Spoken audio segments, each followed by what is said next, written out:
எல்லோருக்கும் வணக்கம் நேயர்களே. இந்த வீடியோவில் முக்கியமான விஷயத்தை பற்றி தெரிந்து கொள்ளப் போகிறோம். சற்று முன் பார்த்தீங்கன்னா தளபதி விஜய் மற்றும் ஜீவா இருவரும் பேசிய ஒரு அதிர்ச்சி ஆடியோ சம்மந்தப்பட்ட தகவல் சமூக வலைத்தளங்களில் மிக பெரும் அளவுக்கு வைரலாக போயிட்டு இருக்குது. எல்லாருமே இப்போ இதை பற்றி தான் பேசிகிட்டு இருக்கிறாங்க. இது ஒரு மிக பெரும் அளவுக்கு கண்களை எல்லாரும் மத்தியிலுமே கண்கள் கலங்க வைத்திருக்குது. தளபதி விஜய் அவர்கள் இப்படிப்பட்ட ஒரு எமோஷ்னலான நபரா, இப்படிப்பட்ட ஒரு நபரான்னு சொல்லிட்டு ஒவ்வொருத்தருமே இப்போ இதை பற்றி தான் பேசிகிட்டு இருக்கிறாங்க. அப்படி என்ன ஒரு விஷயத்தை தளபதி விஜய் அவர்கள் ஜீவா அவர்களிடம் சொன்னார் அப்படிங்கிற பல அதிர்ச்சிகரமான விஷயத்தை பற்றி தொடர்ந்து நம்ம தெரிந்து கொள்ள போகிறோம். வாங்க வீடியோ கொள்ளப்பலாம்.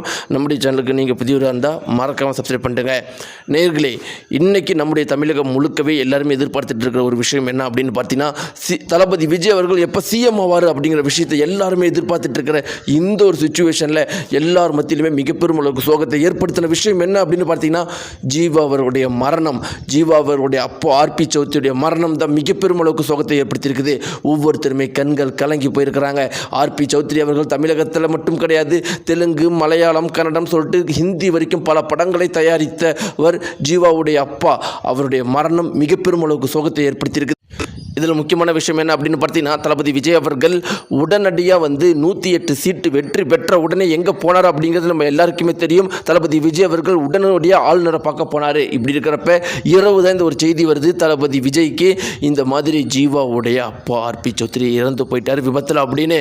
பொதுவாகவே இப்படிப்பட்ட ஒரு சுச்சுவேஷனில், அதாவது இப்படிப்பட்ட ஒரு முக்கியமான சூழ்நிலையில் அரசியல் எந்த பக்கம் போகும், கொஞ்சம் மிஸ் பண்ணால் கூட சிஎம் பதவியிலிருந்து வெளியே வந்ததுக்கான வாய்ப்பு இருக்குது.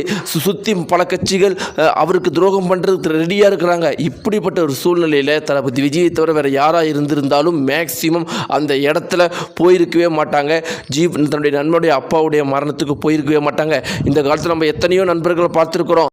தன்னுடைய நண்பர்களுடைய வீட்டில் ஏதாவது இழவு ஏற்பட்டுச்சு அப்படின்னு பார்த்தீங்கன்னா சில காரணங்களை காட்டி வர முடியாமல் இருந்திருப்பாங்க. ஆனால் தளபதி விஜய் அவர்கள் சிஎம் பொறுப்பு யார் கையில் போகுது அப்படிங்கிற ஒரு முக்கியமான ஒரு சுச்சுவேஷனில் இருக்கும்போது, அந்த ஒரு சுச்சுவேஷனில் கூட தன்னுடைய நண்பன் ஜீவாவுடைய அப்பா இறந்துட்டாருங்கிற செய்தியை தெரிந்த உடனே உடனடியாக வீட்டில் போய் பார்த்தாரு.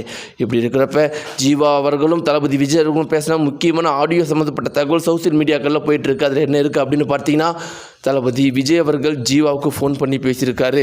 ஜீவா அழுக மட்டும்தான் பண்ணியிருக்காரு. அந்த ஆடியோ முழுக்கவே அழுகியிருக்காரு. தளபதி விஜய் அவர்கள் சொன்னது என்ன அப்படின்னு பார்த்தீங்கன்னா, ஜீவா, நான் என்னைக்கு உன் கூட இருக்கிறேன், நீ எதுக்குமே பயந்துக்காத, நீ எப்பயுமே தைரியமாறு, கண்டிப்பாக உனக்கு நான் பக்கத்திலே இருக்கிறேன், ஒரு அண்ணனாக நான் உன் கூட இருக்கிறேன், நான் இருக்க வரைக்கும் நீ பயப்படாதுன்னு தளபதி விஜய் அவர்கள் சொல்லி மேலும் சில ஆறுதலான விஷயங்களை சொல்லியிருக்காரு.